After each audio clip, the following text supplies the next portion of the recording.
வணக்கம் எக்ஸ்பர்ட் நேர்களே. World test championship முடிஞ்சிருச்சு. ஃபைனல் சவுத் ஆப்பிரிக்கா 27 வருஷத்துக்கு அப்புறம் ஒரு மேஜர் ஐசிசி ட்ரோஃபி ஜெயிச்சிருக்காங்க. அதை நம்ம எல்லாருமே பார்த்தோம். செமையா எல்லாரும் கொண்டாடிட்டு இருக்கோம் சவுத் ஆப்பிரிக்காவோட இந்த அற்புதமான வெற்றியை. இந்த வருஷம் ஃபுல்லா அண்டர் டாக்ஸோட இயர்ஸாக தான் இருந்திருக்கு. ஸ்போர்ட் ஃபுல்லா எந்த ஸ்போர்ட் எடுத்தாலும் அதுல வந்து லோவர் ரேங்க்டு பிளேயர்ஸா இருக்கட்டும், இல்லை லோவர் ரேங்க்டு டீம்ஸா இருக்கட்டும், இல்லை இது வரைக்கும் ஜெயிக்காம இருந்த ஹிஸ்டரியில ஜெயிக்காம இருந்த டீம்ஸா இருக்கட்டும், முதல் முறையா வரலாறு படைக்கிற மாதிரி வந்து இந்த வருஷம் கப்போ ட்ரோஃபியோ ஜெயிச்சுட்டே வராங்க அப்படின்றத நம்ம பார்க்குறோம். கிரிக்கெட்லேயே கூட பிக் பேஷ்ல வந்து இந்த வருஷம் ஒரு புது வின்னர். ஆர்சிபி ஐபிஎல்ல வந்து 18 வருஷத்துக்கு அப்புறம் ஒரு புது ஐபிஎல் சாம்பியனாக வந்திருக்கிறாங்க, அவங்களுடைய ஃபர்ஸ்ட் ட்ரோஃபி. அண்ட் இப்போ சவுத் ஆப்பிரிக்கா 27 இயர்ஸ்க்கு அப்புறம் வந்து ஒரு மேஜர் ஐசிசி ட்ரோஃபியை வாங்கியிருக்கிறாங்க, வேர்ல்ட் டெஸ்ட் சாம்பியன்ஷிப் அந்த மேஸ் மூலியமா. ஸோ இந்த மாதிரியான ஒரு கதை தான் இப்போ வந்து ஸ்போர்ட்ல போயிட்டு இருக்கு. அது பார்க்கவே ஃபேண்டாஸ்டிக்காக இருக்கு. நிறைய ஃபேன்ஸுடைய சந்தோஷம் அதை பார்க்கவே அற்புதமா இருக்கு. பிளேயர்ஸ்னுடைய அந்த செலிப்ரேஷன்ஸுமே வந்து பார்க்க உண்மையிலேயே ரொம்பவே ஹார்ட் வார்மிங்காக இருக்கு அப்படின்னே சொல்லலாம். ஓவராலா இந்த இயர் ஸ்போர்ட்டுக்கு ரொம்ப பாசிட்டிவ் இயரா அமைஞ்சிருக்கு. அதே மாதிரியே ஒரு பாசிட்டிவ் மேட்சா சவுத் ஆப்பிரிக்காவுக்கு அமைஞ்சது தான் இந்த வேர்ல்ட் டெஸ்ட் சாம்பியன்ஷிப். இந்த மேட்சை பொறுத்த வரைக்கும் லார்ட்ஸில் நடந்துச்சு. 4 நாளில் மேட்ச் முடிஞ்சிருச்சு. அதுவும் முதல் 2 நாள், டே 1 அண்ட் டே 2 2 நாளுமே 14 விக்கெட்ஸ் ஈச் விழுந்துச்சு. டே 1ல 14 விக்கெட்ஸ், டே 2ல 14 விக்கெட்ஸ் அப்படின்ட்டு இந்த மாதிரி முதல் 2 நாள்லயே 28 விக்கெட் விழுந்த டெஸ்ட் மேட்சஸ் ரொம்பவே கம்மி. இந்தியாவில் இது நடந்திருந்தா கண்டிப்பா அந்த வென்யூக்கு வந்து டிமெரிட் பாயிண்ட்ஸ் கொடுத்துருப்பாங்க ஐசிசில இருந்து, இந்த பிச் சரியில்லை அப்படின்னு சொல்லி. ஆனா இந்த இடத்துல இந்த மாதிரி நடந்ததுக்கு, அதாவது முதல் 2 நாள்லயே 28 விக்கெட் விழுந்ததுக்கு லார்ட்ஸ்ல பிச் தான் காரணமா அப்படின்றது தாங்க கேள்வியே. என்னை பொறுத்த வரைக்கும் இல்லைன்னு நான் சொல்லுவேன். பிச் அவ்வளோ மோசமாலாம் இல்லை, பிச் நல்லா தான் இருந்துச்சு. ப்ராப்ளம் இந்த 2 டீம்ஸுமே வேர்ல்ட் டெஸ்ட் சாம்பியன்ஷிப்புக்கு அடிக்வேட்டா ப்ரிப்பேர் ஆகலை அப்படின்ற மாதிரியான ஒரு ஃபீலிங் தான் வந்துச்சு. அதாவது இந்த ஃபைனலுக்கு அடிக்வேட்டா ப்ரிப்பேர் ஆகலை அப்படின்ற மாதிரி தான் இருக்கு. அப்போ ஸ்கெட்யூலிங் ப்ராப்ளம் கண்டிப்பா இருக்கான்ற கேள்வி வருது. ஏன்னா எப்பயுமே வேர்ல்ட் டெஸ்ட் சாம்பியன்ஷிப் ஃபைனல் இந்த ஜூன் மாதம் தான் வருது. இதுக்கு முன்னாடி பார்த்தீங்கன்னா ஐபிஎல் சீசன், அது வந்து இந்தியாவில் ஐபிஎல் நடக்குது, அதே நேரம் பாகிஸ்தானில் பிஎஸ்எல் நடக்குது. ஸோ பிளேயர்ஸ் வந்து எய்தர் ஐபிஎல் ஆடுறாங்க இல்லை பிஎஸ்எல் ஆடுறாங்க. அந்த மாதிரி ஆல் ஃபார்மேட் பிளேயர்ஸ் வந்து T20 ஆடிட்டு இதுக்கு உள்ள வராங்க, இந்த மாதிரி ஒரு டெஸ்ட் மேட்ச் செட்டப்புக்கு. ஆனால் இது ஒரு சாதாரண டெஸ்ட் மேட்சும் கிடையாது, இதில் ப்ரெஷரும் இருக்கு. இது ஒரு one off test match. At least ஒரு சீரீஸாக இருந்துச்சு அப்படின்னா 3 மேட்சோ 2 மேட்சோ கிடைக்கும், மினிமம் 2 மேட்சாவது கிடைக்கும். ஜென்ரலா 3 மேட்ச் கிடைக்கும், இல்லை 4 இல்லை 5 மேட்ச் கூட கிடைக்கும். அப்படிலாம் இருக்கு அப்படின்னா நீங்க ப்ராப்பரா ஃபர்ஸ்ட் மேட்ச் தோத்தா கூட பரவாயில்ல, அதுல இருந்து லேர்னிங்ஸ் எடுத்து நான் அடுத்தடுத்த மேட்ச் ஜெயிச்சுட்டு வரேன் அப்படின்ற மாதிரி ஒரு ஸ்ட்ராட்டஜி எடுக்கலாம். ஆனா இங்கே அதுவும் பண்ண முடியாது. இது ஒரு ஒன் ஆஃப் டெஸ்ட், ஒரே ஒரு மேட்ச் தான் உங்களுக்கு அவைலபிளா இருக்கு. ஸோ டே 1ல இருந்து நீங்க ப்ராப்பரா ஆடியே ஆகணும் அப்படின்ற ஒரு ப்ரெஷர்ல, அந்த ஒரு கட்டாயத்திலையும் நீங்க இருக்கீங்க. அப்படின்றப்ப இந்த மேட்ச் வந்து சவுத் ஆப்பிரிக்காவும் சரி ஆஸ்திரேலியாவும் சரி சரியா ப்ரிப்பேர் பண்ணல அப்படின்ற மாதிரி தான் தெரிஞ்சிச்சு. உள்ள வந்ததுமே முதல் 2 நாள் ரொம்பவே தடுமாறுறாங்க இவங்க 2 பேருமே. அதனாலதான் இந்த பிட்ச்ல இருந்து இன்னும் எக்ஸ்ட்ராவா பால் மூவ் ஆன மாதிரி நமக்கு ஃபீலிங் இருந்துச்சு. ஆனா உண்மை அது இல்லை அப்படின்னு நான் நினைக்கிறேன். ரொம்ப முக்கியமான விஷயம் டாஸ் டெசிஷன். நம்ம ப்ரிவியூலயே சொல்லியிருந்தோம், லார்ட்ஸை பொறுத்த வரைக்கும் வந்து டே 2 அண்ட் டே 3 பிட்ச் வந்து பெட்டர் டு பேட் ஆன் கண்டிப்பா இருக்கும், பேட்டிங் ஆட ரொம்பவே ஈஸியா இருக்கும் அப்படின்னு.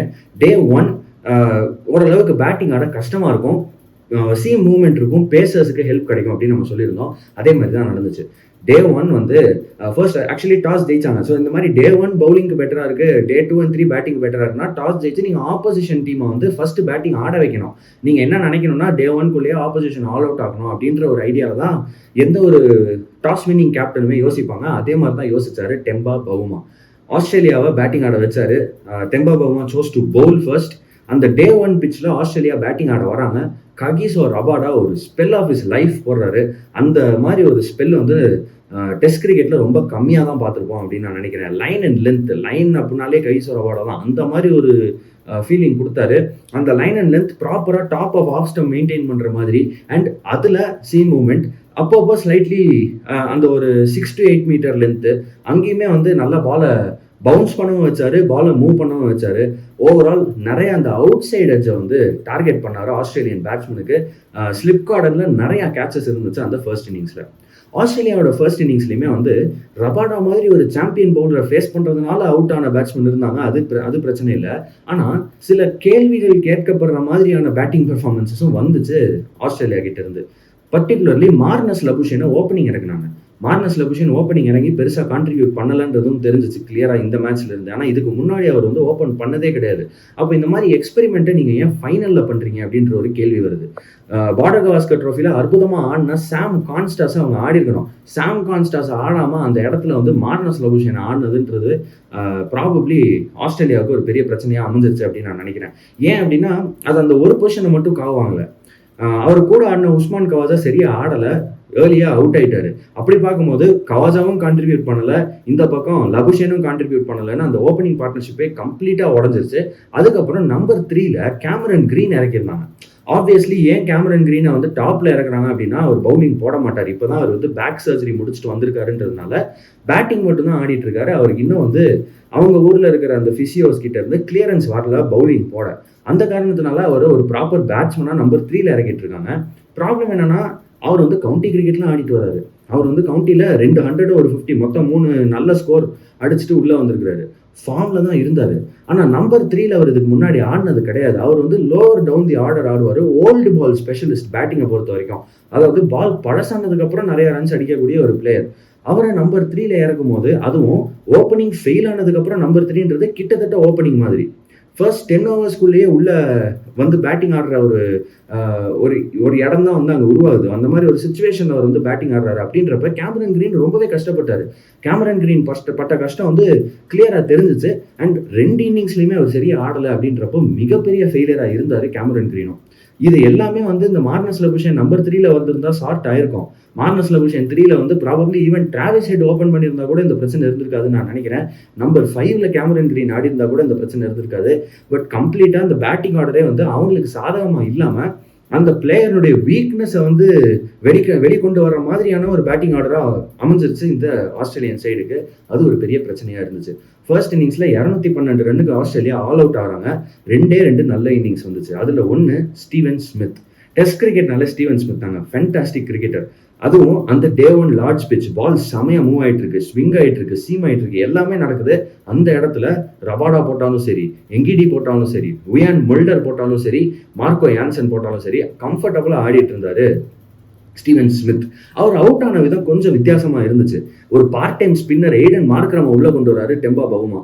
பார்ட் டைம் ஸ்பின்னரை அலட்சியமா ஆடிடலாம் அப்படின்னு நினைச்சு ஒரு சின்ன அலட்சியப்பட்டாரோ அந்த இடத்துல அப்படின்ற மாதிரி ஒரு ஃபீலிங் தான் நமக்கு வந்துச்சு. சின்னதா அலட்சியப்பட்டதுனால எய்டன் மார்க்ரமோட பாலை ஸ்ட்ரெயிட்டா காத்துல அடிச்சு நேராக கேட்ச் கொடுத்துட்டு அவுட் ஆகிட்டு போயிட்டாரு ஸ்டீவன் ஸ்மித். மார்க்ரம் ஒரு பார்ட் டைம் ஸ்பின்னர். நிறைய பேர் வந்து அந்த விக்கெட்டை பார்த்துட்டு மார்க்ரமுக்கு திரும்ப ஓவர் கொடுத்துருக்கலாம்னு சொல்றாங்க. எனக்கு அதை பத்தி ஐடியா இல்லை. அதாவது அது ஒரு நல்ல மூவா இருந்திருக்குமா இல்லையா, இன்னும் கொஞ்சம் ஓவர்ஸ் கொடுத்துருக்கலாமான்னு என்ன கேட்டால் அவங்க பண்ணது கரெக்டாக தான் இருந்துச்சுன்னு நான் நினைக்கிறேன். அவங்களுடைய best bowler of the day Rabada. பேசர்ஸுக்கு ஹெல்ப் இருந்த அந்த பிச்சில் வந்து அதிகமாக பேசர்ஸ்க்கு தான் ஓவர் கொடுக்கணும்னு அவங்க நினைச்சதுல தப்பில்லைன்னு நான் நினைக்கிறேன். பட் எனிவே அந்த ஒரு இடம் லக்கி விக்கெட் எய்டன் மார்க்ரமுக்கு, அன்லக்கி டிஸ்மிசல் ஸ்டீவன் ஸ்மித்துக்கு. அதுக்கப்புறம் பியூ வெப்ஸ்டர் நம்பர் 6ல வந்தார். Webster allrounder. கேமரன் கிரீனோட அந்த இடத்துல வந்து ஸ்லாட் இன் ஆகுறாரு, பவுலிங்கும் போடுறாருன்றதை பார்க்குறோம். அவர் வந்து இனிஷியலாக ஆடும்போது ரொம்ப கேவலமாக, அதாவது ரொம்ப ஸ்க்ராட்சியாக ஆடினார். பால் பேட்லேயே படல, கம்ப்ளீட்டாக பால் அவரால் ஜட்ஜே பண்ண முடியல. அந்த மாதிரி ஒரு சுச்சுவேஷனில் தான் ஆடிட்டு இருந்தார். அப்போ ஒரு பால் அவருக்கு வந்து பேடில் அடிக்குது. எல்பிடபிள்யூ ஷவுட் வருது சவுத் ஆப்பிரிக்கன்ஸ் கிட்ட இருந்து. அம்பையர் நாட் அவுட் கொடுக்குறாரு. ரெவ்யூ எடுத்திருக்கலாம் சவுத் ஆப்பிரிக்கா, பட் அந்த இடத்துல ரெவ்யூவை மிஸ் பண்றாங்க. அவங்க மிஸ் பண்ண அந்த ரெவ்யூனால பியூ வெப்ஸ்டர் தப்பிச்சிடுறாரு அந்த இடத்துல. அங்கேயே அவர் அவுட் ஆயிருந்தாருன்னா ஃபர்ஸ்ட் இன்னிங்ஸ்ல 212 கூட வந்திருக்காது. அதை விட ரொம்ப முக்கியமா மேட்ச் டே 4 வரைக்கும் போயிருக்காது, டே 3லயே முடிஞ்சிருக்கும். அந்த ஒரு பர்டிகுலர் டிஆர்எஸ் டெசிஷன் சவுத் ஆப்பிரிக்காவுக்கு எதிராக போகுது. அவங்க அந்த இடத்துல வந்து டிஆர்எஸ் எடுக்கவும் தவிர்த்துறாங்க. இல்லை அதை டிஆர்எஸ் எடுக்கிறத வந்து அங்கே வந்து ஒரு டெசிஷன் எரர் பண்ணிடுறாங்க சவுத் ஆப்பிரிக்கா அப்படின்றத நம்ம பார்க்குறோம். ஆனால் பெருசாக அது அவங்கள பாதிக்கல. when the rest of the match came into play. அதுதான் வந்து ஒரு பெரிய லக்கு அப்படின்னு நான் நினைக்கிறேன் சவுத் ஆப்பிரிக்காவுக்கு. பியூ வெப்ஸ்டருக்கு இருந்த லக்கை விட சவுத் ஆப்பிரிக்காவுக்கு இருந்த லக் அந்த இடத்துல அதிகம் அப்படின்னு நான் நினைக்கிறேன். ஏன்னா வெப்ஸ்டர் அதை இன்னும் பெரிய ஸ்கோராக கன்வெர்ட் பண்ணியிருந்தா பிரச்சனை இருந்திருக்கும். அன்ஃபார்ச்சுனேட்லி வெப்ஸ்டராலையும் அதை பண்ண முடியல. 72 ரன் அடிக்கிறாரு. ஆனால் அது அவர் அடிச்ச அந்த 72 விட அவர் ஃபேஸ் பண்ணது வெறும் 92 பால்ஸ் தான். வெறும் 92 பால் தான் அவர் ஃபேஸ் பண்றாருன்றது தான் அந்த இடத்துல பிரச்சனையா இருந்துச்சு. அவர் இன்னும் கொஞ்சம் பால்ஸ் ஃபேஸ் பண்ணியிருந்தாருன்னா, ஒரு செஷன் ஆர் 2 எக்ஸ்ட்ரா அவர் வந்து மேட்சை இழுத்துட்டு போயிருந்தாருன்னா நடந்திருக்கிறதே வேற. ஆனா ஃபர்ஸ்ட் டேக்குள்ளேயே ஆஸ்திரேலியா ஆல் அவுட் ஆனது தாங்க பிரச்சனையே. ஏன்னா அதுக்கப்புறம் சவுத் ஆப்பிரிக்கா திரும்ப பேட்டிங் வந்தாங்க. அந்த இடத்த பொறுத்த வரைக்கும் அது டக்குன்னு நமக்கு பார்க்கும்போது ஆஸ்திரேலியாவுக்கு அட்வான்டேஜ் மாதிரி இருந்துச்சு. ஏன் அப்படின்னா சீக்கிரம் அவுட் ஆயிட்டாங்க. டே 1 பிட்ச்ல இன்னமும் சீம் மூவ்மெண்ட் இருக்கு. அப்பவே சவுத் ஆப்பிரிக்கா பேட்டிங் உள்ள வராங்க. ஸோ டக்குன்னு விக்கெட் எடுத்துடலாம் அப்படின்ற மாதிரி தான் அவங்க யோசிச்சாங்க. அதே மாதிரியே டக்குன்னு விக்கெட்டும் விழுந்துச்சு. சவுத் ஆப்பிரிக்கா திரும்ப வரும்போது 4 விக்கெட் போச்சு. அதுக்கு அடுத்த நாள் பேட் கமின்ஸ் மட்டுமே அத்தனை விக்கெட்டையும் எடுத்து ஒரு 6 விக்கெட் ஹாலோட அந்த இன்னிங்ஸையும் முடிச்சாரு. செகண்ட் இன்னிங்ஸ்ல சவுத் ஆப்பிரிக்கா வெறும் 138 ரன்கள் அடிச்சாங்க. தெம்பா பவுமா தவிர வேறு யாருமே நல்லா பேட்டிங் ஆடலை. அந்த ஒரு பர்டிகுலர் பாயிண்ட்ல பார்க்கும்போது பரவாயில்ல, ஃபர்ஸ்ட் இன்னிங்ஸ்ல ஆஸ்திரேலியா சீக்கிரம் ஆல் அவுட் ஆன காரணத்தினால அவங்களால சீக்கிரம் பவுலிங் போட முடிஞ்சிச்சு. இந்த பிட்ச்ல சவுத் ஆப்பிரிக்கா ரொம்ப லோ ஸ்கோருக்கு வந்து ஆல் அவுட் பண்ணியிருக்கிறாங்க. ஸோ ஆஸ்திரேலியா நல்ல அட்வான்டேஜ்ல இருக்காங்க அப்படின்ற மாதிரி நம்ம நினைச்சோம். ஆனால் அங்கே வந்து டெஸ்ட் கிரிக்கெட் அதோட வேலையை காட்டிருச்சு அப்படின்ற மாதிரி தான் நம்ம பார்த்தோம். அந்த செகண்ட் இன்னிங்ஸை இன்னும் கொஞ்சம் விரிவாக பார்க்கணும் அப்படின்னா 138 ரன்களுக்கு ஆல் அவுட் ஆனாங்க சவுத் ஆப்பிரிக்கான்னு நம்ம சொன்னோம். டே 1ல 14 விக்கெட்ஸ் போச்சு, டே 2லயும் 14 விக்கெட்ஸ் போச்சு. சவுத் ஆப்பிரிக்கா ஆல் அவுட் ஆனதுக்கு பிறகு ஆஸ்திரேலியாவோட விக்கெட்ஸும் ஏர்லியாக லூஸ் பண்ணாங்க அப்படின்றத நம்ம பார்த்தோம். இந்த மாதிரி 28 விக்கெட் போனதுல அதுலேயும் முக்கியமா அந்த 138க்கு ஆல் அவுட் ஆனது, சவுத் ஆப்பிரிக்கா ஆல் அவுட் ஆனதுக்கு என்ன காரணம் அப்படின்றதான் இங்கே இருக்கிற கேள்வியே. பிச்சு தான் காரணமான்னு கேட்டால் என்னை பொறுத்த வரைக்கும் கிடையாது. சவுத் ஆப்பிரிக்கன் பேட்ஸ்மேன் அந்த ஃபர்ஸ்ட் இன்னிங்ஸ்ல யாருமே அப்ளை பண்ணவே இல்லை அப்படின்றது தான் பிரச்சனை. யாருமே வந்து டெஸ்ட் கிரிக்கெட் ஆடணும், டெஸ்ட் கிரிக்கெட் ஆடிட்டு இருக்கோம் அப்படின்ற மாதிரி ஒரு மைண்ட் செட்ல நம்ம டெஸ்ட் கிரிக்கெட் ஆடணும் அப்படின்றது, ப்ராப்பர் டெக்னிக்கோட ஆடணும் அப்படின்றதெல்லாம் மறந்துட்டு ஒரு T20 மோட்லேயே வந்து பேட்டிங் ஆடின மாதிரி தான் ஒரு ஃபீலிங் கொடுத்துச்சு. அந்த பேட்டிங் ஆர்டரை பார்க்கும்போது அது அப்படி தான் இருந்துச்சு. எய்டன் மார்க்கரும் ரயன் ரிக்கல்டனோட ஓப்பன் பண்ணாரு. 2 பேருமே ப்ராப்பர் T20 ஸ்டாண்ட்ஸ் எடுத்து நின்றுட்டு இருந்தாங்க. எய்டன் மார்க்கரும் பேட்டை வந்து ஷோல்டர் கிட்டே வச்சிருந்தாரு, ரயன் ரிக்கல்டனும் பேட்டை ஷோல்டர் கிட்டே வச்சிருந்தாரு. அங்கிருந்து அவங்க வந்து பேட்டை கீழே கொண்டு வரதுக்குள்ள எதர் அவுட் சைடேஜ் வாங்குது, அப்படி இல்லைன்னா கம்ப்ளீட்டா பேட்டுக்கும் பேடுக்கும் ஒரு 1/2 கிலோமீட்டர் கேப் இருக்கு. அந்த 1/2 கிலோமீட்டர் கேப்புக்குள்ள நீட்டா பால் உள்ள போயிட்டு ஸ்டம்ப் அடிச்சுக்கிட்டே இருந்துச்சு. அவங்க சீமீன் பால்ஸ் போட்டாங்க. பால் வந்து பிச் ஆகிட்டு உள்ளே வர்ற மாதிரி, அது போட்ட எல்லா பாலுமே வந்து விக்கெட் எடுக்கிற மாதிரி தான் இருந்துச்சு அந்த ஒரு பர்டிகுலர் ஃபேஸ் ஆஃப் பிளேல. காரணம், பேட்ஸ்மேன் யாருக்குமே அதை ஆடுறதுக்கான டெம்பரமெண்ட்டோ அதை ஆடுறதுக்கான ஸ்கில்லையோ அவங்க காட்டலைன்ற மாதிரி தான். அது இல்லைன்னு சொல்லிட முடியாது, ஸ்கில் இல்லைன்னு சொல்லிட முடியாது. அந்த டெம்பரமெண்ட்டையோ ஸ்கில்லையோ அவங்க அந்த இடத்துல வந்து எக்ஸிபிட் பண்ணல அப்படின்ற மாதிரி தான் இருந்துச்சு. மிக முக்கியமாக ஃபர்ஸ்ட் இன்னிங்ஸில் எய்டன் மார்க்கரம் அவுட் ஆன விதம், ட்ரைஸ்டன் ஸ்டப்ஸ் அவுட் ஆன விதம் அண்ட் ரயன் ரிக்கல்டன் அவுட் ஆன விதம் ரொம்பவே வந்து பத்தட்டிக்காக இருந்துச்சு. அந்த ஃபர்ஸ்ட் இன்னிங்ஸில் டெம்பா பவுமா காப்பாற்றி கொடுத்தாரு. சவுத் ஆப்பிரிக்காவை பொறுத்த வரைக்கும் நம்பர் 3ல ஒயன் முல்டர் இறக்கி விட்டுட்டு இருந்தாங்க. இந்த சைக்கிள் ஃபுல்லாகவே அவங்க வந்து, அதுவும் லாஸ்ட் ஃபியூ டெஸ்ட்ஸ் அட்லீஸ்ட் இந்த மாதிரி தான் வந்து பண்ணிட்டு இருக்காங்க. ஒயன் முல்டரை 3ல இறக்குறாங்க. ஸோ இது ஒரு மார்னஸ் லபுஷனை ஓப்பனிங் இறக்குற மாதிரி இந்த ஃபைனலுக்கு மட்டும் செஞ்ச ஒரு மூவான்னு கேட்டால் கிடையாது. இதுக்கு முன்னாடியிலேருந்து செஞ்சுட்டு தான் வராங்க. அவங்கள பொறுத்த வரைக்கும் ஒயன் முல்டர் வந்து எவ்வளோ பால்ஸ் ஃபேஸ் பண்ணுறாரோ அவ்வளோ நல்லது. பவுமாவோடைய என்ட்ரி பாயிண்ட்டை டிலே பண்ணணும் அப்படின்ற ஒரே காரணத்துக்கு தான் ஒயன் முல்டரை உள்ளே அனுப்புறாங்க. அதாவது பவுமா உள்ளே வர்ற, இப்போ பவுமா வந்து 10வது ஓவரில் உள்ளே வந்தால் பிரச்சனை, 20வது ஓவரில் உள்ளே வந்தால் பிரச்சனை. அப்போது 25வது ஓவருக்கு மேலே தான் பவுமா கம்ஃபர்டபுளாக ஆடுறாரு அப்படின்ற மாதிரி ஒரு ஸ்டாட்டை பார்த்துருப்பாங்க அப்படின்னு நான் நினைக்கிறேன். அந்த மாதிரி ஏதாவது ஒரு ஸ்டாட் அவங்களுக்கு பாயிண்ட் பண்ணியிருக்கோம். ஸோ அந்த மொதல் 20 or 25 ஓவர்ஸ் யாராவது ஒருத்தர் அங்கே நிற்கணும், பார்ட்னர்ஷிப் போடணும், விக்கெட் விடாமல் பார்க்கணும். அதனால நாங்கள் ஒயன் முல்டரை 3ல இறக்குறோம் அப்படின்னு அவங்க நினச்சிருக்க வாய்ப்பு இருக்குது. பட் அது அன்ஃபார்ச்சுனேட்லி அந்த ஃபர்ஸ்ட் இன்னிங்ஸ் ஒர்க் ஆகலை. பவுமா முன்னாடியே உள்ளே வர வேண்டியதாக போயிருச்சு. ஆனால் பவுமா ஃபென்டாஸ்டிக்காக ஆடினாரு. அந்த ஃபர்ஸ்ட் இன்னிங்ஸ் பவுமா ஆடின விதத்துக்கும் மற்ற பேட்ஸ்மேன் ஆடின விதத்துக்கும் பெரிய டிஃப்ரென்ஸ் இருந்துச்சு. பவுமாவுடைய பேட் வந்து கையில் ரொம்ப க்ளோஸ் டு த பாடி பிடிச்சிருந்தாரு. அது மட்டும் இல்லாமல் ரொம்ப லோவாகவும் பிடிச்சிருந்தாரு. இடுப்பு அளவுக்கு தான் பிடிச்சிருந்தாரு. அதுக்கு மேலே வந்து பேட்டை வந்து லிஃப்ட் பண்ணலை. அந்த மாதிரி அந்த ஒரு back lift, low back lift வச்சு க்ளோசர் டு த பாடி வச்சு காம்பேக்டாக நின்று ஆடினதுனால பவுமாவால் நிறையா பால்ஸ் வந்து டிஃபெண்ட் பண்ண முடிஞ்சிச்சு. அந்த பால்ஸ் எல்லாமே மற்ற பேட்ஸ்மேனாக இருந்திருந்தா டிஃபெண்ட் பண்ண தவறி அதை வந்து ஸ்டம்பில் அடி வாங்கி அவுட் ஆகிருந்திருப்பாங்க, இல்லை LBW இருந்திருப்பாங்க. அந்த மாதிரிலாம் இல்லாமல் ப்ராப்பராக ஆட முடிஞ்சிச்சு பவுமாவால். அந்த மாதிரி க்ளோஸ் டு த பாடி ஆடுறதுனால பவுமாவுக்கு வந்து ஆஃப் ஸ்டம்ப் எங்கே இருக்குது அப்படின்றதும் தெரியுது. கிரிக்கெட்டில் ஆஃப் ஸ்டம்ப் அவேர்னஸ் அப்படின்னு சொல்லுவாங்க, அது ரொம்ப முக்கியம். அந்த ஆஃப் ஸ்டம்ப் எங்கே இருக்குது அப்படின்றது ஒரு பேட்ஸ்மேனாக நீங்கள் மைண்டில் வச்சுருந்தா மட்டுமே அதுக்கு வெளியே போகிற பாலை நீங்கள் லீவ் பண்ண முடியும். பவுமாவோட ஆஃப் ஸ்டம்ப் அவேர்னஸும் ஃபென்டாஸ்டிக்காக இருந்துச்சு அந்த ஃபர்ஸ்ட் இன்னிங்ஸில். அன்ஃபார்ச்சுனேட்லி பெருசாக அவரால் ரன்ஸ் அடிக்க முடியல. அது மட்டும் இல்லாமல் அவர் கூட யாருமே அவருக்கு பார்ட்னர்ஷிப் கொடுக்கறதுக்கும் இல்லை. கடன் விக்கெட் வந்துச்சு. செகண்ட் இன்னிங்ஸில் வந்து, அதாவது செகண்ட் டேல வந்து அந்த இன்னிங்ஸை க்ளோஸ் அவுட் பண்ணது பேட் கமின்ஸ். அற்புதமாக பவுலிங் போட்டுட்டு இருந்தாரு. அவர் போட்டுட்டு இருந்த அந்த பவுலிங் கம்ப்ளீட்டாக மேட்சையே மாற்றிருச்சு அப்படின்னே சொல்லலாம். அந்த ஒரு பர்டிகுலர் இடத்துக்கு மேட்சையே மாற்றிருச்சு. அந்த ஒரு பர்டிகுலர் மொமெண்ட்டுக்கு 138க்கு ஆல் அவுட் பண்ணாங்க சவுத் ஆஃப்ரிக்காவை. அதுக்கப்புறம் மறுபடியும் பேட்டிங் வராங்க ஆஸ்திரேலியா.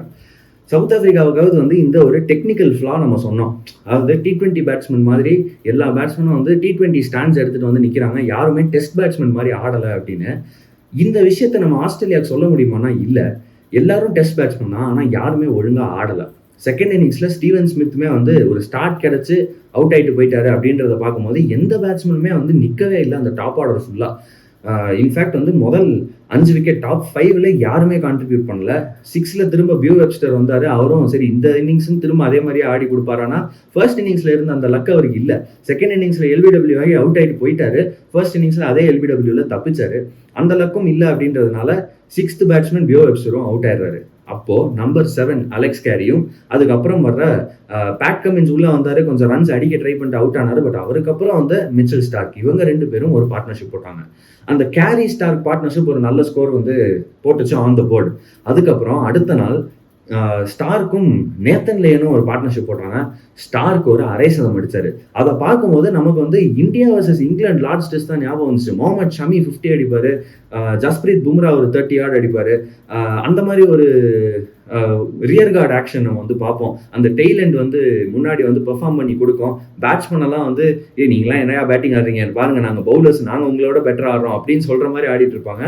அந்த மாதிரி தான் இருந்துச்சு இந்த இன்னிங்ஸை பார்க்க. அப்படி பார்க்கும்போதுமே வந்து அந்த மேட்ச் இந்தியா ஜெயிச்சாங்க. அதை பார்க்கும்போது ஓகே இந்த மேட்ச் வந்து ஆஸ்திரேலியா கைக்கு தான் போகுது போல. ரியர் கார்டு ஆக்ஷன், ஸ்டார்க் பேட்டால அடிச்சு ஆஸ்திரேலியாவுக்கு வந்து கப்பு ஜெயிச்சு கொடுக்க போறாரு அப்படின்னு நம்ம நினைச்சோம். கேரி வந்து அதே மாதிரி அவருடைய அந்த இன்னிங்ஸ்னால ஆஸ்திரேலியாவுக்கு இந்த வேர்ல்ட் டெஸ்ட் சாம்பியன்ஷிப்பை ஜெயிச்சு கொடுக்க போறாரு அப்படின்னு நம்ம நினைச்சோம். ஆனா அதுக்கப்புறம் நடந்ததே வேற. டே 3ல பிச் கம்ப்ளீட்டா பெட்டர் டு பேட் ஆன் ஆயிருச்சுங்க. டே 3ல தான் ஸ்டார்க் வந்து அவரோட 50 போட்டாரு, அரை சதத்தை வந்து பதிவு செஞ்சாரு. ஆனா ஃபர்ஸ்ட் செஷனுக்கு மேல ஆஸ்திரேலியா ஆடல. அதாவது ஆஸ்திரேலியாவுக்கு வந்து மிச்சம் இருந்ததே ரொம்ப கம்மியான விக்கெட்ஸ் தான். ஸ்டார்க் வந்து லியானோட ஒரு பார்ட்னர்ஷிப் போட்டாரு. லியான் அவுட் ஆனதுக்கப்புறம் ஸ்டார்க் வந்து ஹேசல்வுட்டோட ரொம்ப நேரம் ஒரு பார்ட்னர்ஷிப் போட்டாரு. ஹேசல்வுட்லாம் அவர்லாம் பேட்டே பிடிப்பாரா அப்படின்ற மாதிரி ஒரு பேட்ஸ்மேன் தான் அவரு. அவரை வச்சுக்கிட்டே இவ்வளோ தூரம் வந்து ஆடி இருக்கிறாங்க அப்படின்னா அப்பவே ஆஸ்திரேலியா சுதாரிச்சிருக்கணும். பிட்ச்ல எதுவுமே இல்லை, பிட்ச் கம்ப்ளீட்டா பேட்டிங் ஈஸி ஆயிடுச்சு அப்படின்னு. அந்த இடத்துல ஆனா அதுக்கு மேல அவங்களால ஆட முடியல. கையில விக்கெட்ஸ் இல்லை, ஆல் அவுட் ஆயிடுறாங்க. அண்ட் ஒரு ப்ராப்பர் பேட்டிங் ட்ராக்ல டே 3ல சவுத் ஆப்பிரிக்கா உள்ள வராங்க. ஒரு நல்ல டார்கெட் தான் அது. 286ன்றது ஒரு நல்ல டார்கெட். அந்த 286 சேஸ் பண்ண வராங்க அந்த ஒரு ஃபைனல் இன்னிங்ஸ்ல. டே 3ல அந்த டே முடியறதுக்குள்ள 69 ரன்கள் மட்டுமே மிச்சம் இருந்து 2 விக்கெட் லாஸ்ல 200க்கு மேல ரன் அடிச்சு கிளியரா கமாண்டிங் பொசிஷன்ல சவுத் ஆப்பிரிக்கா வந்து நின்றுறாங்க. டே 3 அந்த பேட்டிங் ட்ராக் ரொம்ப ஈஸியான பேட்டிங் ட்ராக்ல ஏடன் மார்க்ரம் ஃபென்டாஸ்டிக்கா ஒரு இன்னிங்ஸ் ஆடுறாரு. 130 யார்டு அவர் வந்து அந்த இன்னிங்ஸை முடிக்கிறப்ப at the end of day 1 102 something இருந்தாரு. ஒரு செஞ்சுரியை இந்த மாதிரி வேர்ல்ட் டெஸ்ட் சாம்பியன்ஷிப் ஃபைனல் அடிக்கிறதுன்றது ஒரு பெரிய விஷயம். பிரில்லியன்ட் இன்னிங்ஸ் ஆடி கொடுத்தாரு. அண்ட் நம்ம சொல்லிட்டோம் பிச் வந்து பேட்டிங்க்கு ஈஸி ஆயிடுச்சு அப்படின்னு. பட் அது இருந்தாலும் ஏடன் மார்க்ரம் அவர் ஃபர்ஸ்ட் இன்னிங்ஸ்ல ஆடின அதே T20 ஸ்டாண்ட்ஸோட ஆடி இருந்தாருன்னா இந்த இன்னிங்ஸ்லயும் அவுட் ஆயிருப்பாரு. பேட்டிங் பிச்சா இருந்தாலும் அவுட் ஆயிருப்பாரு. கரெக்ட் பண்ணிட்டு திரும்ப உள்ள வந்தாரு. அவர் 2வது இன்னிங்ஸ் ஆட வரும்போது பேக் லிஃப்ட் லோவரா இருந்துச்சு. கொஞ்சம் ஸ்ட்ரெயிட்டரா அப்ரைட்டா நின்றுட்டு இருந்தாரு. இல்லைன்னா யூஸ்வலா T20க்கு கொஞ்சம் குனிஞ்சு நிற்பாரு. அந்த மாதிரி வந்து நீங்க பெண்ட் பண்ணி நின்னீங்க அப்படின்னா பாலுக்கு அடியில போக முடியும். ஈஸியா வந்து அந்த எலிவேஷன் கிடைக்கும் 6 அடிக்கிறதுக்கு. ஆனா T20க்கு உங்களுக்கு அது தேவையில்லை.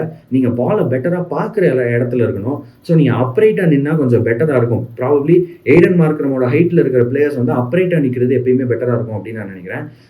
அப்ரைட்டா நின்னாரு. பேட் வந்து லோவரா பிடிச்சிருந்தாரு. Bat closer to the body. Ball அவர் மீட் பண்ற இடமும் பாத்தீங்கன்னா க்ளோசர் டு த பாடியா கண்ணுக்கு கீழே வந்து பாலை மீட் பண்ணாரு. எல்லாம் proper cricketing technique. Test cricket எப்படி ஆடணுமோ அந்த மாதிரி ஆடினாரு. அதனால அவரால் வந்து 100 அடிக்க முடிஞ்சிச்சு அந்த ஃபைனல் இன்னிங்ஸ்ல. அவர் அந்த 100 அடிக்கிறாரு.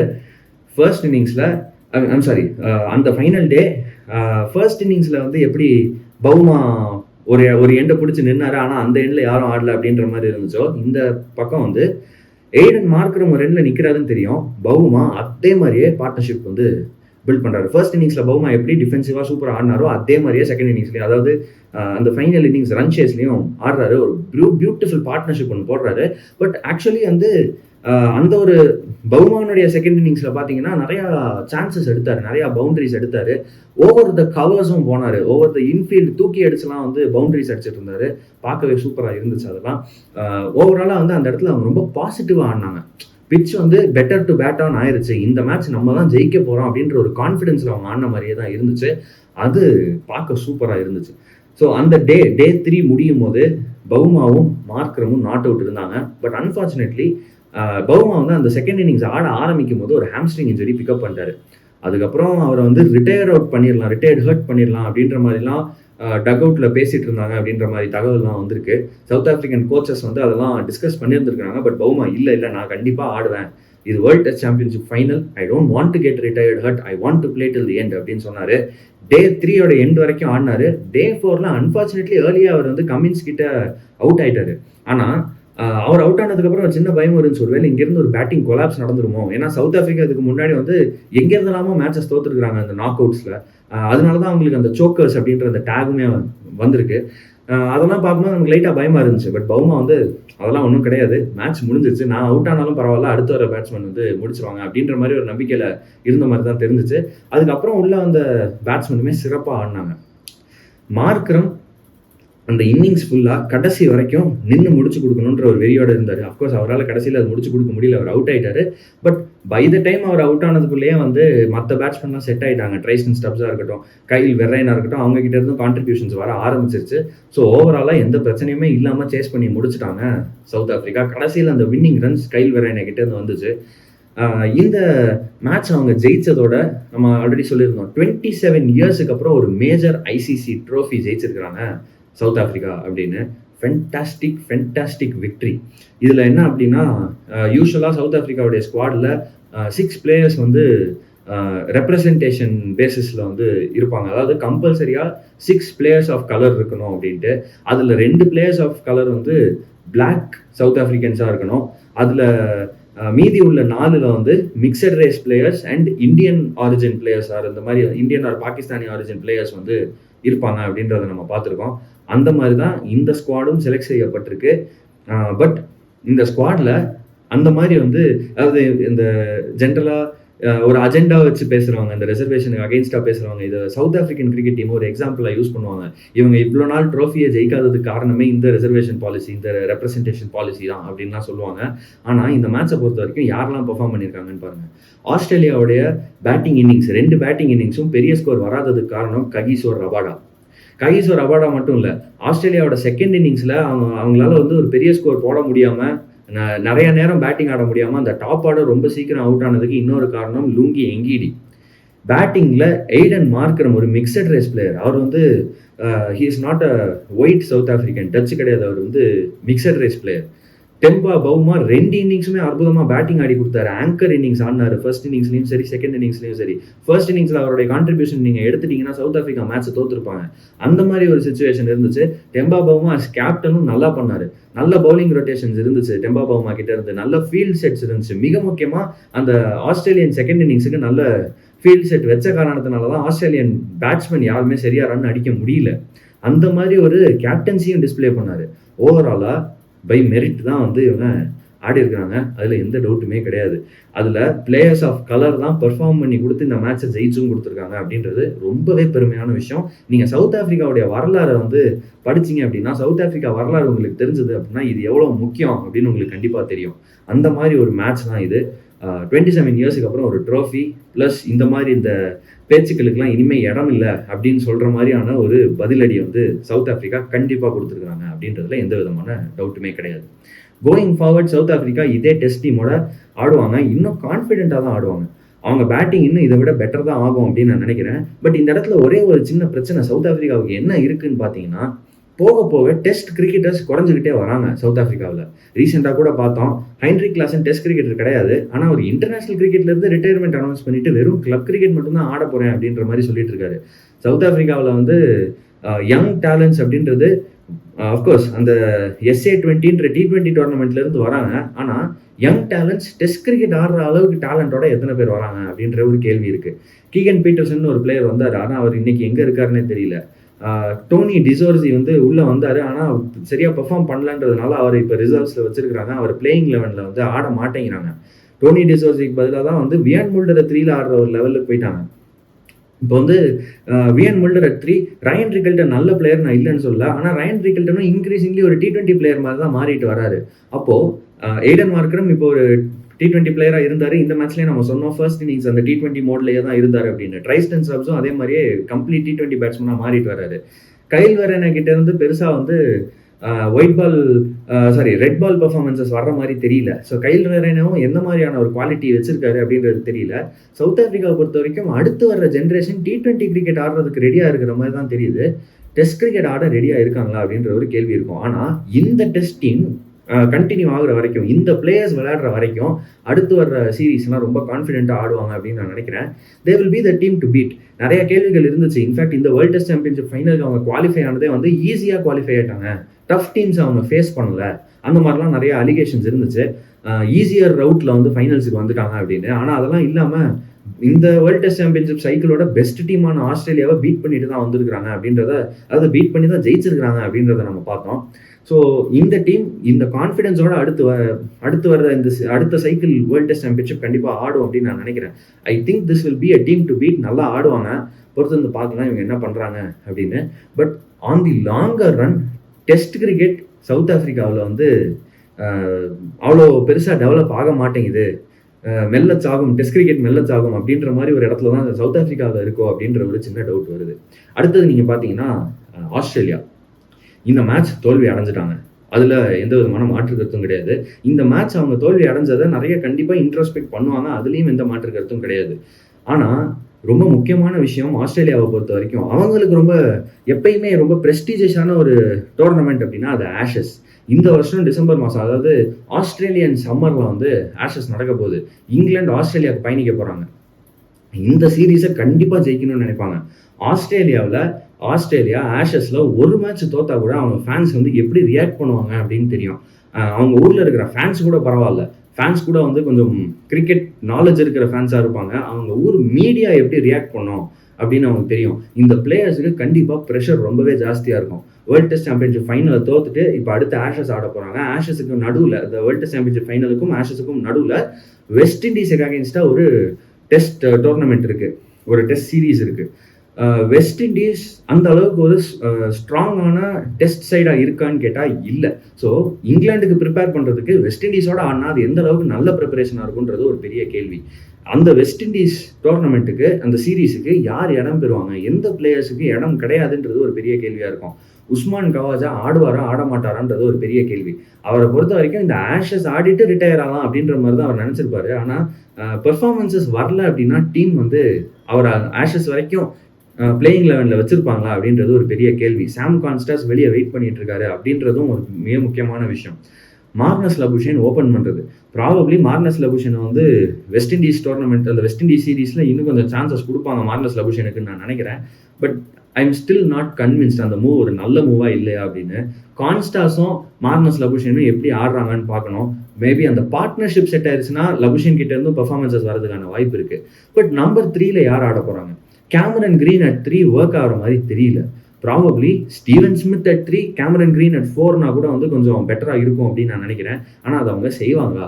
ஸ்டீவன் ஸ்மித் தான் அவங்களுடைய பெஸ்ட் டெஸ்ட் பேட்ஸ்மேன்றப்ப அவருடைய பொசிஷனில் கையை வைப்பாங்களான்றது ஒரு பெரிய கேள்வி. அப்போ அந்த நம்பர் 3ல யார் பேட்டிங் ஆட போகிறோம்? ஏன்னா இந்த வேர்ல்டு டெஸ்ட் சாம்பியன்ஷிப் ஃபைனலை பொறுத்த வரைக்கும் மிக மோசமான பெர்ஃபார்மன்சஸ் அப்படின்னு நம்ம ஒரு பட்டியல் எடுத்தோம்னா ரொம்ப பெரிய டிசப்பாயின்மெண்ட் அப்படின்னு யாரை சொல்லுவோம் அப்படின்னு கேட்டால் கேமரன் கிரீன் தான். ஃபிட் டு பிளேயாக தான் இருந்தார், அட்லீஸ்ட் பேட்டிங் ஆடுறதுக்கு நல்ல ஃபார்மில், ரெட் பால் ஃபார்மில் உள்ளே வந்தார் கவுண்டி கிரிக்கெட் ஆடி. அப்படி இருந்துமே இந்த மேட்ச்சில் ரன் அடிக்க முடியல அப்படின்றது ஒரு பெரிய அன்லக்கி விஷயம் ஆஸ்திரேலியாவுக்கு. அவரை பொறுத்த வரைக்குமே வந்து ஒரு மிகப்பெரிய டிசப்பாயின்மெண்ட் அப்படின்னு நான் நினைக்கிறேன். ப்ளஸ் கவுண்டி கிரிக்கெட்டுடைய குவாலிட்டி எப்படி இருக்குது அப்படின்றத இதிலிருந்து லைட்டாக புரிஞ்சுக்கலாம் அப்படின்னு நான் நினைக்கிறேன். இன்டர்நேஷ்னல் கிரிக்கெட்டுக்கும் கவுண்டி கிரிக்கெட்டுக்கும் மிகப்பெரிய லெவல் டிஃபரன்ஸ் இருக்குது அப்படின்றது நமக்கு கிளியராக தெரியுது. பட் வெஸ்ட் இண்டீஸ் சீரீஸில் கேமரன் கிரீன் 3ல ஆடுவாரா அப்படின்றதையும் பொறுத்து இருந்து பார்க்கலாம். ஸ்டீவன் ஸ்மித் எப்படியும் இந்த சைக்கிள் கண்டிப்பாக ஆடிடுவார். இதுக்கு அப்புறம் தான் அவர் ரிட்டையர் ஆகிறாரா இல்லையா அப்படின்றது தெரியும் அப்படின்றத நம்ம வந்து பார்ப்போம். அடுத்து பார்த்தீங்க அப்படின்னா டிராவிஸ் ஹெட் அட் 5, அவருக்கான பொசிஷன் அதுதான். டிராவிஸ் ஹெட் நம்பர் 5ல வர்றது தான் கரெக்ட் அப்படின்னு நான் நினைக்கிறேன். அன்ஃபார்ச்சுனேட்லி இந்த மேட்ச் பெர்ஃபார்ம் பண்ணல. வெஸ்ட் இண்டீஸ்க்கு அகேன்ஸ்டாக டிராவிஸ் ஹெட் பெர்ஃபார்ம் பண்ணுவார் அப்படின்னு நான் நினைக்கிறேன். அதோட ரொம்ப முக்கியமாக ஆஸ்திரேலியன் ஃபேன்ஸாக இருக்கட்டும், டீமாக இருக்கட்டும், மேனேஜ்மெண்ட்டாக இருக்கட்டும், எல்லாருமே வந்து ஹோப் பண்ணிட்டு இருக்கிற ஒரு விஷயம் டிராவிஸ் ஹெட் அட் 5 ஆஷஸில் ஒர்க் ஆகணும் அப்படின்ட்டு. அண்ட் 6ல பியூ வெப்ஸ்டர். எனக்கு இன்னமும் வெப்ஸ்டர் மேலே வந்து அவ்வளோ ஒரு கன்வின்ஸ்டான ஒரு ஒப்பீனியன் எனக்கு இல்லைன்னு நான் நினைக்கிறேன். ஏன்னா I am not convinced with Webster. Webster fast பவுலிங்காக இருந்தாலும் அவர் போடுற அந்த மீடியம் பேஸாக இருந்தாலும் சரி, இல்லை அவர் போடுற அவர் ஆடுற பேட்டிங்காக இருந்தாலும் சரி, எதுவுமே எனக்கு பெருசாக அப்பீலிங்காக இல்லை. ஒரு டெஸ்ட் கிரிக்கெட்டுக்கான அந்த ஒரு நம்பர் 6 பொசிஷனில் அவரால் இம்பேக்ட் கொடுக்க முடியுமா அப்படின்னு கேட்டால் என்னை பொறுத்த வரைக்கும் இல்லை அப்படின்னு நான் நினைக்கிறேன். அன்ஃபார்ச்சுனேட்லி கேமரன் கிரீன் பவுலிங் போடுவாரான்னு இன்னமும் தெரியல. ஆஷஸ்ல மேபி அவர் பவுலிங் போட வாய்ப்பு இருக்கு. பட் ஆஷஸுக்கு முன்னாடி அவர் திரும்ப பவுலிங் போட ஆரம்பிப்பாரான்னு தெரியல. If Cameron green starts bowling, அவரை வந்து நம்பர் 6ல ஆடிடுவாங்க. பட் கேமரன் கிரீன் வந்து அவருடைய ஃபிட்னஸை பேஸ் பண்ணி தான் இருக்கு. பட் ஸ்டில் அவருக்கு ரீப்ளேஸ்மெண்ட்டாக பியூ வெப்ஸ்டர் ஒரு நல்ல பிளேயர் மாதிரி தெரிய மாட்டேங்கிறாரு. மேபி இந்த வெஸ்ட் இண்டீஸ் சீரீஸில் கண்டிப்பாக அவரை ப்ரூவ் பண்ண ஒரு சான்ஸ் அவருக்கு இருக்குது அப்படின்னு நான் நினைக்கிறேன். ப்ரூவ் பண்ணுறாரா இல்லையான்றதை பொறுத்து இருந்து பார்க்கலாம். அலெக்ஸ் கேரியை பற்றி டவுட்டே இல்லை. இந்த மேட்சுமே வேர்ல்டு டெஸ்ட் சாம்பியன்ஷிப் ஃபைனலுமே சிறப்பாக ஆடினார். கண்டிப்பாக அடுத்தடுத்த சீரீஸுமே நல்லா ஆடுவார், அதில் எந்த டவுட்டுமே கிடையாது. ஃபாஸ்ட் பவுலிங் பேட்டரி, அதாவது ஆஸ்திரேலியன் டெஸ்ட் கிரிக்கெட் டீமோடைய சக்ஸஸ் லாஸ்ட் ஃபியூ இயர்ஸில் பார்த்தீங்கன்னா இவங்கனால தான் அந்த சக்ஸஸே வந்திருக்கு. Pat Cummins, Mitchell Starc, Josh Hazlewood. இந்த மேட்சை பொறுத்த வரைக்கும் ஜாஷ் ஹேசல்வுட் 2 இன்னிங்ஸ்லையுமே சேர்த்து ஒரே ஒரு விக்கெட் தான் எடுத்துருக்கிறாருன்றது ரொம்ப பெரிய பரிதாபம். அந்த ஒரு விக்கெட் நல்ல விக்கெட் தான். ட்ரைஸ்டன் ஸ்டப்ஸ் வந்து ஒரு பீச் ஆஃப் டெலிவரி போட்டு அவுட் ஆகினார், அதில் பிரச்சனை இல்லை. ஆனால் அதை அவரால் கன்சிஸ்டண்டாக செய்ய முடியலையோன்ற ஒரு சின்ன டவுட் வருது. அவர் ஒரு T20 பவுலராக மாறிட்டு வராருன்ற டவுட்டும் வருது. இன்னொரு பக்கம் மிச்சல் ஸ்டார்க்கு வயசாகிட்டே வருதுங்க. பேட் கமின்ஸுக்கும் வயசாகிட்டு வருது. பட் அட்லீஸ்ட் பேட் கமின்ஸ் இன்னும் அந்த குவாலிட்டி காமிச்சிக்கிட்டே வராரு. மிச்சல் ஸ்டார்க்குக்கும் வயசாகிட்டே வருது. இந்த ஃபாஸ்ட் பவுலர்ஸ் இந்த 4 பேர் அடுத்த ஒரு full cycle world test championship ஆடுவாங்களா? அடுத்த ஒரு ஃபுல் சைக்கிள் அவங்களுக்கு வந்து ஆடுறதுக்கான ஃபிட்னஸ் இருக்குமான்றது ஒரு பெரிய கேள்வி. ஆஸ்திரேலியா இந்த கேள்விக்கும் பதில் சொல்ல வேண்டிய ஒரு கட்டாயத்தில் இருக்காங்க அப்படின்றத நம்ம பார்க்குறோம். ஸோ இந்த மாதிரி தான் வந்து ஆஸ்திரேலியன் டீம் இருக்குது. நேத்தன் லைன் வேறு இருக்காரு. நேத்தன் லைனுக்கும் probably last world test championship cycle இருக்கிறதுக்கான எல்லா வாய்ப்புமே இருக்குது. அதுக்கப்புறம் ஆஸ்திரேலியா கிட்ட இந்த மாதிரி டெஸ்ட்டில் அற்புதமாக போடுறதுக்கான ஒரு ஸ்பின்னர் இருக்காரான்ற ஒரு கேள்வியும் இருக்குது. இதுல என்ன ஆஸ்திரேலியா மிகப்பெரிய பிரச்சனைனா, எல்லா மேட்சும் ஜெயிக்கிறதுக்கு தான் போறாங்க. அந்த எல்லா மேட்சும் ஜெயிக்கிறதுக்கு போறப்ப அவங்க இந்த செட் ஆஃப் 4 பவுலர்ஸே எல்லா மேட்சும் ஆடிடுறாங்க. கமின்ஸ், ஸ்டார்க், ஹேசல்வுட், லயான், இந்த 4 பேரே எல்லா மேட்சும் ஆடிடுறாங்க. இவங்க 4 பேரை தாண்டி ஸ்காட் போலண்ட் உள்ள உட்காந்துருக்கிறாரு. ஹேசல்வுட்டுக்கு பதிலாக ஹேசல்வுட் இன்ஜூர்டா இருந்தாருன்னா ஸ்காட் போலண்ட் உள்ள வராருன்றதை நம்ம பாக்குறோம். ஆனா ஓவராலா நேத்தன் லயானுக்கு பதிலாக இன்னும் வந்து இவங்க யாரையுமே எடுத்து கொண்டு வந்து டெஸ்ட் பண்ணி பார்க்கல. அவங்களுக்கு வந்து இன்னும் ரீப்ளேஸ்மெண்ட், நேத்தன் லியானுக்கான ரீப்ளேஸ்மெண்ட் இருக்கா அப்படின்னு கேட்டால் இல்லை. அதே மாதிரி தான் ஸ்டார்க் அண்ட் கமின்ஸ், இவங்களுக்கு பதிலாகவும் ரீப்ளேஸ்மெண்ட் பிளேயர்ஸை க்ரூம் பண்ணி கொண்டு வந்திருக்கிறாங்களா அப்படின்னு கேட்டால் இல்லை. இவங்களே எல்லா மேட்சஸ் ஆடுற காரணத்தினால பெருசாக வேற யாரையும் யூஸ் பண்ண வேண்டிய சான்ஸ் கிடைக்க மாட்டேங்குது ஆஸ்திரேலியாவுக்கு. அது ஒரு கண்டிப்பான ஒரு பிரச்சனை அப்படின்னு நான் நினைக்கிறேன் இந்த லாங் ரன், பர்டிகுலர்லி இதுக்கு அடுத்து வர இந்த சைக்கிளில். ஸோ இதுதான் இப்போ ஆஸ்திரேலியாவுடைய அந்த ஒரு ஸ்குவாட்னுடைய அவுட்லுக்காக இருக்கும், பர்டிகுலர்லி அந்த பிளேயிங் 11 அவுட்லுக்காக இருக்கும். அடுத்து வெஸ்ட் இண்டீஸோட ஆடுறாங்க, அது எப்படி ஆடுறாங்கன்றதை பார்த்துட்டு நிறைய முடிவுகள் அவங்க எடுக்க வேண்டியதாக இருக்கும். ஆஷஸுக்கு முன்னாடி கம்ப்ளீட்டாக வேற ஒரு டீமோட அவங்க வந்தாலும் ஆச்சரியப்படுறது இல்லை அப்படின்னு நான் நினைக்கிறேன். பொறுத்து வந்து பார்க்கலாம் என்ன நடக்குது அப்படின்னு. பேட் கமின்ஸுக்கு ஃபேர்லி சக்ஸஸ்ஃபுல் டெஸ்ட் கரியர் தான் இருந்திருக்கு ஒரு கேப்டனா. ஆனால் இந்த டெஸ்ட் சாம்பியன்ஷிப் லாஸ்க்கு அப்புறம் அடுத்து இந்த ஒரு வெஸ்ட் இண்டீஸ் சீரீஸை வச்சு ஒரு ரீசெட் பண்ணுவாங்க அப்படின்ற மாதிரி வந்து கமின்ஸ் பேசியிருக்கிறாரு. கமின்ஸ் என்ன சொல்லியிருக்காருன்னா, the new world test championship cycle still feels like a reset அப்படின்னு சொல்லியிருக்காரு. அந்த மாதிரி அது ஒரு ரீசெட்டாக இருந்துச்சு அப்படின்னா பேட் கமின்ஸ் கேப்டனாக கண்டினியூ பண்ணுவாரா அப்படின்ற ஒரு கேள்வியும் இருக்குது. பொறுத்து வந்து பார்க்கலாம் என்ன நடக்குது அப்படின்னு. ஆஸ்திரேலியாவுக்கு 2023 ODI வேர்ல்ட் கப் வெற்றிக்கு அப்புறம் நம்ம அகமதாபாத்தில் வந்து இந்தியாவை அடித்து ஜெயிச்சாங்க 2023 ODI வேர்ல்ட் கப். அதுக்கப்புறம் T20 வேர்ல்ட் கப் தோத்துருக்காங்க, சாம்பியன்ஸ் ட்ரோஃபி தோத்துருக்காங்க, இப்போ வேர்ல்ட் டெஸ்ட் சாம்பியன்ஷிப் ஃபைனல் தோத்துருக்காங்க. நிறைய பேர் வந்து இது கண்டினியூஸ் லாசஸ் அப்படின்னு சொல்கிறாங்க. நான் ஒரு விஷயம் பார்ப்பேன், நான் வந்து ஃபார்மேட்ஸ் மிக்ஸ் பண்ண மாட்டேன். T20 கிரிக்கெட்டில் ஆஸ்திரேலியா என்ன மாதிரி ஒரு டீம், அவங்க அந்த T20 வேர்ல்ட் கப்பில் எப்படி ஆடினாங்க அப்படின்றத பார்க்கும்போது ஓகே, அவங்க டீமே அந்த இடத்துல சரியாக பெர்ஃபார்ம் பண்ணல. T20 டீமை ரீபில்ட் பண்ண வேண்டிய ஒரு இடத்துல கண்டிப்பாக ஆஸ்திரேலியா இருக்காங்க. 2026 T20 வேர்ல்ட் கப் வருது, அதுக்கு வேற டீம் கொண்டு வருவாங்க. அது எப்படி ஆடுறாங்க அப்படின்றத அந்த டீம் தான் வந்து முடிவு செய்யும். நம்ம இதே மாதிரி ஆஸ்திரேலியா எல்லாத்தையும் தோத்துட்டு வராங்கன்னு பொதுவாக சொல்ல முடியாது அப்படின்னு நான் நினைக்கிறேன். 26 மேபி வேற ஒரு T20 டீம் வரலாம், அது எப்படி பெர்ஃபார்ம் பண்ணுது அப்படின்றத பார்க்கலாம். But ODI world cup champions trophy and இந்த world test championship final pretty similar teams தான் ஆடி இருக்கிறாங்க. இது ரெண்டுலேயுமே ஒரு மாதிரி பேட்டர்ன் தான் வந்து ஃபாலோ ஆகிருக்கு. அவங்களுடைய ஃபாஸ்ட் பவுலிங் முக்கியமான நேரத்துல அந்த குவாலிட்டி, அந்த ஃபாஸ்ட் பவுலிங்குடைய குவாலிட்டி யூசுவலா எப்படி இருக்குமோ அந்த மாரி பெர்ஃபார்ம் பண்ணல அப்படின்றத நம்ம பார்த்துருக்கிறோம். இன்னொரு பக்கம் வந்து அவங்களுடைய பேட்டிங்ல ப்ராமினன்ட் பேட்ஸ்மேன் சீக்கிரம் அவுட் ஆயிட்டா அவங்களால பெருசா ரன் அடிக்க முடியல அப்படின்றத நம்ம பார்க்குறோம். இந்த மாதிரியான ஒரு விஷயம் இருக்கு. புதுசா வர யங்ஸ்டர்ஸ் பெருசா அவங்களுக்கு பெர்ஃபார்ம் பண்ண மாட்டேங்கிறாங்கன்ற மாதிரி ஒரு சின்ன ஃபீலிங் வருது. அடுத்தடுத்த டோர்னமெண்ட்ஸ்ல தான் எப்படின்னு நமக்கு தெரியும். பட் இந்த வேர்ல்டு டெஸ்ட் சாம்பியன்ஷிப் ஃபைனலா இருக்கட்டும், இதுக்கு முன்னாடி உள்ள சாம்பியன்ஸ் ட்ரோஃபியா இருக்கட்டும், அந்த ஒரு பேட்டர்ன் கண்டிப்பா இது ரெண்டுலையுமே இருக்கு. பட் இந்த வேர்ல்டு டெஸ்ட் சாம்பியன்ஷிப் ஃபைனல் மட்டுமே எடுத்தா நான் பெருசா ஆஸ்திரேலியன் சேர்மன் ஆஃப் செலக்டர்ஸோ இல்லை அந்த மாதிரி ஒரு மேனேஜ்மெண்ட்ல ஒரு பொசிஷன்ல நான் இருந்தேன்னா நான் பெருசா கவலைப்பட மாட்டேன்னு நான் நினைக்கிறேன். காரணம் என்ன அப்படின்னா, கிளியரா தெரியுது ப்ரெப்பரேஷன் இல்லை அப்படின்னு. ஜாஷ் ஹேசல்வுட் ஐபிஎல் முடிச்சுட்டு உள்ள வராரு. லாங் ஐபிஎல் சீசன், அவருக்கு ஃபைனல் வரைக்கும் போயிட்டு ஃபைனல் ஜெயிச்சு வந்திருக்கிறாரு அப்படின்னு. ஸோ அவருக்கு வந்து எக்ஸ்டெண்ட் ஆயிருக்குது அந்த ஐபிஎல் ஸ்டே.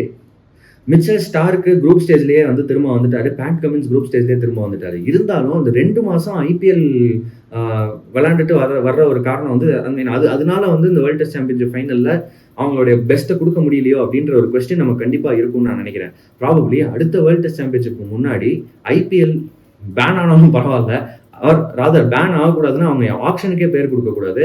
ஆக்ஷனுக்கு பேர் கொடுக்காம இல்லை முன்னாடியே அந்த டீம்ஸ் கிட்ட இன்ஃபார்ம் பண்ணிட்டு அந்த சீசனை அவங்க ஸ்கிப் பண்ணணும் அப்படின்னு நான் நினைக்கிறேன். அந்த மாதிரி பண்ணாதான் கரெக்டாக இருக்கும். பட் அன்ஃபார்ச்சுனேட்லி அவங்க அந்த மாதிரி பண்ணலை. இது அதனுடைய ஒரு நீட்சியாக இருக்க வாய்ப்பு இருக்குது அப்படின்னு நான் நினைக்கிறேன். பட் நிறைய பேர் என்ன சொல்கிறாங்கன்னா, ரபாடாவும் எங்கிடியும் கூட தான் வந்து ஐபிஎல் ஆடினாங்க. ஸோ அவங்களுக்கும் இதே பிரச்சனை தானே இருக்கணும். அவங்க எப்படி நல்லா பெர்ஃபார்ம் பண்ணாங்க அப்படின்னு. ரபாடா அண்ட் எங்கிடியும் நல்லா தான் பெர்ஃபார்ம் பண்ணாங்க. ஆஸ்திரேலியன் ஃபாஸ்ட் பவுலர்ஸுமே வந்து டீசெண்டாக தான் பெர்ஃபார்ம் பண்ணாங்க. பிரச்சனை வந்து எங்கே வருது அப்படின்னு சொன்னால், ரபாடா சில இடங்கள்ல பவுலிங் போட்டப்ப ஆஸ்திரேலியன் பேட்ஸ்மேன் ரொம்ப மோசமாக ஆடிட்டாங்க. இவங்க வந்து அதுவும் பர்டிகுலர்லி டே 3ல பவுலிங் போடுறப்ப, ஆஸ்திரேலியன் ஃபாஸ்ட் பவுலர்ஸ் டே 3ல பவுலிங் போடுறப்ப அவங்களுக்கு எதிராக இருந்துச்சு அந்த கண்டிஷன்ஸ். பேட்ஸ்மேனும் நல்லா செட் ஆயிட்டாங்க.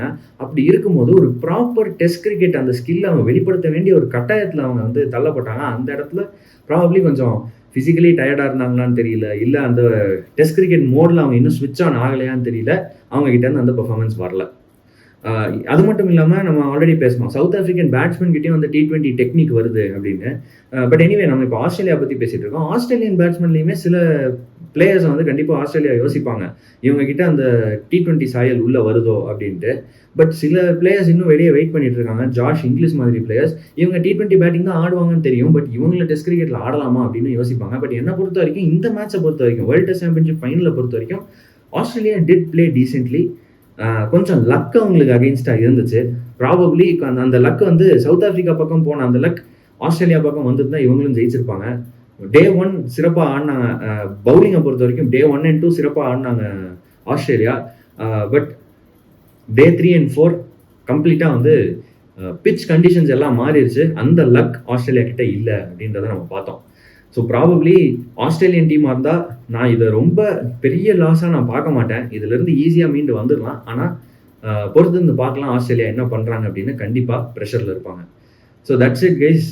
வேர்ல்டு டெஸ்ட் சாம்பியன்ஷிப் முடிஞ்சிச்சு. இதுதான் நம்மளுடைய மேட்ச் ரிவ்யூ. அது மட்டும் இல்லாமல் அடுத்து இந்த ஃபியூச்சர் ஆஃப் தீஸ் 2 டீம்ஸ் எப்படி இருக்குது அப்படின்றதையும் நம்ம பேசணும். ஆஸ்திரேலியாவுடைய ஃபியூச்சர் கண்டிப்பாக வந்து எப்படி இருக்குன்றது வெஸ்ட் இண்டீஸ் டூரில் தெரியும் அப்படின்னு நான் நினைக்கிறேன். அந்த டூருக்கு வந்து நம்ம எல்லாம் ஆவலாக காத்துட்ருக்கோம் அப்படின்னு நான் நினைக்கிறேன். பொறுத்து வந்து பார்க்கலாம் அடுத்து என்ன நடக்க போகுது அப்படின்னு. டெஸ்ட் கிரிக்கெட் சூடு பிடிக்க போகுது. அடுத்து வந்து England versus India 5 match test series ஆரம்பிக்குது. அதுவும் பார்க்கவே சூப்பராக இருக்கும். அவங்க வந்து சவுத்தில் ஆரம்பித்து நார்த்துக்கு போகிறாங்க. இந்தியா அங்கே இங்கிலாண்டில் ஒரு அற்புதமான டெஸ்ட் சீரிஸ் அது கண்டிப்பாக இருக்க போகுது அப்படின்னு நான் நினைக்கிறேன். மிக முக்கியமாக இங்கிலாண்டோடைய டெஸ்ட் டீமும் இந்தியாவுடைய டெஸ்ட் டீமும் கம்ப்ளீட்டாக இப்போ வந்து புதுசாக தெரியும். ஏன்னா 2 டீமே ரீபில்ட் பண்ணி உள்ளே வராங்க. New players in both sides. கண்டிப்பாக ஒரு அற்புதமான கான்டெஸ்ட்டாக இருக்க போகுது. ஸோ அடுத்தடுத்த வீடியோவில் நான் உங்களை வந்து சந்திக்கிறேன். until then please like, share and subscribe. Keep supporting Let's Sport. Thank you.